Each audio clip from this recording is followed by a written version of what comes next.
Hello everyone, hope you're doing well. Welcome back to my channel. Today we are at day one of the December daily code challenge and we have easy question in front of us. We'll see that. But before that, congratulations to all of you who have finished the November daily code challenge, because yesterday was the last question for the November daily code challenge. It was on a tricky side, I agree with that, but still we got a lot to learn. Okay.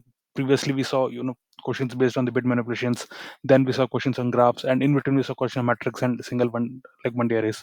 So it was a nice month. But today we again have a new thing to start with. It's a December daily code challenge. It's the last month of this year. So if at all you want to improve your LeetCode profile, this will be the last 31 days for you to do that. So again, heads up to all of you who have maintained your pace in the November LeetCode challenge. It was slightly on the harder side, especially the graph ones, but I still agree that you will get a lot to learn, okay, if you follow them. Coming to today's question, it is the first day of the December LeetCode challenge. Let us see this question. 1346. Check if n and so what the question says is that it's very simple. So you are basically given an integer array and finally you have written a boolean answer. Okay. So what they are saying is you are given an array of integers. Check if there exist two integers I and j such that, remember they're talking about indexes. Two indexes I and j such that I is not equal to j and I and j both are in the same in range of the given array, and array of I, that is the value present in that ith index, is equal to 2 into value of value present in the jth index. Okay. So what is the question is that, for example, see, this is the whole question about, okay, other two constraints are just for namesake, they're not important to us. Okay, because when I and equal when I and j this are same, okay, when both indexes are same, this will not be possible, right? So it doesn't make sense to have them written like this. They're just to confuse you. Only thing you have to bother about is this. Okay, so what they're trying to say is that you have to pick one integer, okay, out of this array, and you have to ensure that there exists another integer such that which is double of that. Okay, which is for example, you're picking this integer, you have to find another integer which is double of that. Okay, so if that happens for any one condition, okay, then it is the answer is true. For example, if you see in array example one, what happens is we have 5, right? The double of 5 is 10, so 10 is present here. So we can say we have written answer is 2. The if you see the other way around, what happens is, for example, you're picking 10 and the what is 10 divided by 2? It is 5. 5 is present, so we'll have to give answer is 2. Okay, there are two ways to remember that. Remember what is I, what is j, it's not given as such. Okay, you will have to decide that. For example, let us say you are picking, let us say I is already there. Okay, AR of I is already there, but AR of J are visiting now. So what you have to search for? You have to search for double of ARR of this. Okay, double of the current value. You have to search if it is there in my previously seen elements or not. Okay, that is first part. Second part is, let us say you are visiting, you have already visited this part. Okay, you have already visited this part and you are currently visiting this part. So basically what you have to do is you have to search whether the half of this, okay, is present already or not, which will be error of j. Okay, so that is the basic idea. We'll do that, and this is going to be easy question. Let's see how we are going to do it. And if you see the constraints, it's are very very small constraints. Okay, let me zoom in. They're very very small constraint, and this will not matter much. Okay, this will not matter much. Even if the number is negative positive, it will not matter much, because we are just talking about a division multiplication, which will not change the sign as such. Okay, so it will not matter much. Let's quickly so in this particular question I will be showing you both Java and Python. Actually both are going to be easy. You can do it in any way you want, but I will show you the most optimal approach. Here it is space and time is going to be ofn. Okay, both space and time it is ofn, and for the same Java and Python, both it's the same. Okay, so for the thing we are basically taking set. What is set basically? If you see the description of this question, they have given a nice explanation of what a set basically is and how it works. Okay, these are called actually hash sets. Okay, so normally these sets, to include element to search element in them, it will take often time. Okay, but the idea here is if there are collisions. Okay, if the hashing algorithm is not good, so if there are collisions, that is in a single hash, you have to store multiple values. In that case, the worst case complexity will be often. Okay, so just you have to understand that. So this whole question is to teach you this topic. Okay, so for that reason I'm just reminding you whatever you can learn from this, so you can just do a Google search and learn more about it. Okay, the ultimate idea of this question is to teach you that, right? So just wanted to know, just want to ensure that you get the hint of this question, so that in future you have plenty of topics to talk about if you get this thing in interview. Okay, so this is the num set that we're declaring. Initially it is empty. Now I'm going through each element of my array. Okay, first of all I'm showing the Python solution, then we'll go to the Java solution, right? So what I'm doing, I'm going through each element of my array. Okay, remember I'm not going to indexes, I'm directly going through the element. Fine. What I'm checking whether the current element is even or not. Why I'm checking that? See, try to understand this fact. What I have to do is, see if the element is even, there are two cases. What is the first case? First case is that the current elements double is present in the array. Okay, that is there for even, odd and even both. But for the other reason. What is that? We have to check whether the half of this, that is, if I divide this particular number by 2, that should be present. To do that, I have to first ensure that the current element is even, because if it is not even, the divided by 2 thing will result into something in decimals, right? That we don't want, because here if you see, all are going to be integers only. There is no decimal part here, as simple as that. Okay, because all are integers, it's clearly mentioned. So what I'm doing is I'm first ensuring that the number is even. If it is even, what I have to do, then I have to search for the half of it. Remember, I will not search for a half if it is not even number. Remember that, because that time the divide by 2 will not result into an integer, it will result into something decimal, okay, which is not a whole number. So I will not do that. What I am doing, I will do a strict integer division by 2, and then I will search whether this particular number, okay, that is I divided by 2, is present in numset or not. If it is present in numset, I have to return true. Okay, as simple as that. This is one condition, remember that. The second condition is that what could happen, that I star 2, that is what we check. So for the current element, I am checking whether I divided by 2 is present or not. Similarly, I will check next if I into 2 is present or not. Okay, because remember, both ways this can be true, right? See, my current element could be this one. Remember that my current element could be this one. My current element could be this one. It could be on either side, right? So I have to check both.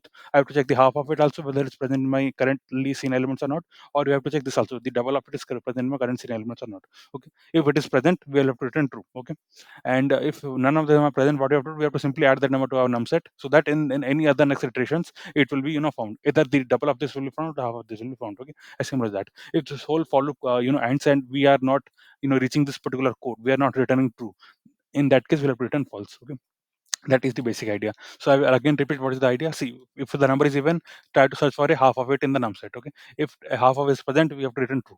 If this whole thing is not true, what we have to do, we'll have to go and check whether a double of it is present in the num set or not. If it is not present, we have to again, if it is present, you have to return true. If it is not present, you have to simply go to the next iteration. Okay, as simple as that. If nothing works, you have to return false finally. Okay, we'll do a quick tracing of it. Okay, let us say, take the example one first. So in this case, what is happening, see, let us say this is going to be my set. I'm talking about the example one. Okay, so in this case, like, first I will take 10. Okay, for 10, because it is even number, what I will search for, I will search for 5. Okay, I will search for 5, it is there or not. I will search for 20, is there or not. Okay, but since this is the first element, these two will not be present. Okay, so we will move to the next iteration, but 20 will be added to the set. Remember that. Next we are going to get 2. Okay, for 2, again it's even number. What I'm going to search, I'm going to search for first of all half of it. Okay, I'm going to search for 1, and I'm going to search for 4. Again, like, since none of them are present, we have to go for the next iteration. Fine, but remember, 2 will be added to the set now, and next comes 5. So 5 is odd number, so I cannot search for a half of it. Remember that. 5, I will not search for half of it, because this condition will not be executed in that case. Okay, so what I will search for double of it. What is the double of 5? See, first I will, okay, what is the double of 5? Double of 5 is going to be 10. I will search whether 10 is there in my set or not. So here 10 is there, so that will be written as the answer. Okay, this condition will be, okay, okay, double of it. So yeah, this condition will be true in that case, and here we will return true as the answer. Remember that. Fine. Okay, let us take something like this. Okay, I will take the example 2 now. Okay, so example 2, like, first, okay, I'm talking about the example 2 now. Okay, first I will get 3. I will check whether, since 3 is not even number, what I will check, I will check for only into 2, that is whether 6 is present or not. If 6 is not present, because it is the first element, I will simply move to the next iteration. What is the next number? 1. Again, like, 1 is the odd number, right? So I will check for whether 1 into 2, but I'm checking only this part. Remember, for odd numbers, what is 1 into 2? 1 into 2 is 2. Whether 2 is present or not. 2 is also not present, so I will simply add 1, and I will move to the next iteration. Fine, I will go for 7. 7 is again a odd number, right? So what I have to do, again, I have to check for only 14, which is double of 7. Remember, only this condition I will have to check. Again, 14 is not there. What I have to do, I will have to simply add 7 and move on. Okay, I will have to simply add 7 and move on. Next, I will check for 11. What is the double of 11? 11 double is 22. Whether it's 22 is present, no, it is not present. So simply you have to add 11 and move on. Now the iteration completes. Remember that, now the iteration completes. So this whole for loop is now completed. We have to simply come and return false. Remember that. So remember, see, this example, one more thing that I want to highlight is that, see, if none of the numbers are even, you will not get the answer. Okay, that is also one thing, because see here, at least one element has to be even. If you see the ARR of I, it has to be even, because it's being multiplied by 2, right? So see, some number is multiplied by 2 to get ARR of I, right? So one number has to be even. In this case, nothing was even, so you will not get the answer. We have written false. So that was something that I want to highlight. So yeah, friend, that was on the easier side. Remember, if such a question comes in a face-to-face interview, it won't be the case. Remember that. But if it comes, what is expected is that you will have to know the theory behind the set, how the set works, basically. Okay, that is the basic idea. If you talk about space and time complexity, if you see, we are just taking one element, okay, each. So the time complexity will open, and if you talk about space complexity, remember, in the worst case, all numbers will be added, as we saw in example 2, right? All the numbers got added in the set, but we did not return any answer, so we have to go till the last element and add it in the set. So in the worst case, all the elements will be added to the set. So again, it is often in the worst case. Okay, if you talk about the Java solution, fine, Java, I'm doing the exact same thing, but here the way I'm declaring set is slightly different. Okay, here I'm using a set, and I'm declaring as a member of the has set class. Okay, what I'm doing again, I'm using a for each loop. I'm going through each element of the array. Same thing I'm doing. I'm searching whether if it is even number or not. First of all, okay, if it is even number, what I have to do, I have to search for the half of it. I'm just checking whether num set contains 1 divided by 2 or not. If it contains, return true. Okay, if it doesn't contain, fine. This condition is not executed. Fine, we'll go to the next condition. Next condition, what you're going to say, remember, this condition only for even numbers. This condition is both for even and not for both. Okay, remember that. So next, what you're checking whether 1 into 2 is present or not. If it is present, again return true. Fine. Next, if none of them are true, like none of these conditions we are executing finally, but still this condition will be executed, we are adding the number to a num set and we are proceeding.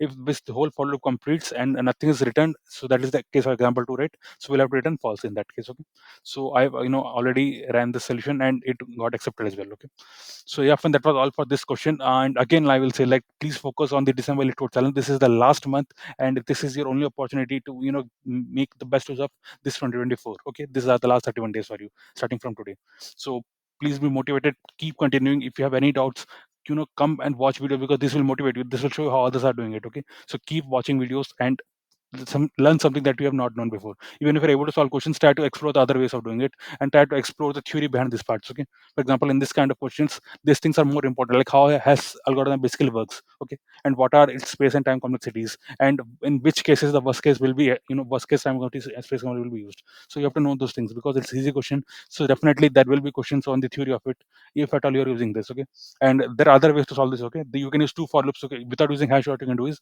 you can use two for loops. That is, for each number, for example, for each number I will be searching whether I into 2 and I divided by 2 is present or not, using two for loops. Okay, first for loop will choose each number, the second for loop will go through the rest of the numbers and search for the double of the current element or the half of the current element. You can do that also. In that way you will not need a hash set. Okay, but your space complexity and time will be changing.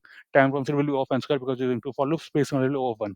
So you can think about that. Okay, whenever such a question comes, you have to, so at least two or three approaches, and then if styling is remaining, you have to they will be discussing you the theory of this. Okay, they will be asking questions on this.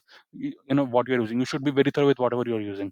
So again, friend, that was all for today, and this was the easier question, but please do continue, because you have a lot to learn. Okay, if you see the last question, that is November's last question, it was on a very, very tricky question. It was on a very hard side, but we were able to solve it. I agree, it was a trick. Without the trick, you won't be able to solve it, but these are just one or two questions here and there. Okay, other than that, there's everything logical. There is everything which can help you to learn something that you can use later on. Remember that everything has a value here, except one or two questions in a whole month. Okay, so often that's all for today. I hope you will like my efforts. If you like learn anything new, please subscribe to the channel. See you tomorrow. Thanks a lot.